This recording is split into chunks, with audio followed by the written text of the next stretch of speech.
today we'll do a very practical comparison: the Wowgoocool shoulder cooler and a large car refrigerator, to see which is more suitable for personal outdoor activities.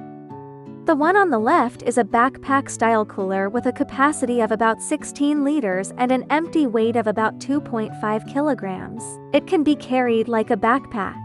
On the right is a large car refrigerator with a capacity of 65 liters and a weight of about 18 kilograms when empty. It needs to be placed in the car or moved by force. In terms of portability, the shoulder cooler is the clear winner. Despite its lightweight design, it freezes drinks very well, allowing you to enjoy a delicious beverage in just a few hours. Very worth having.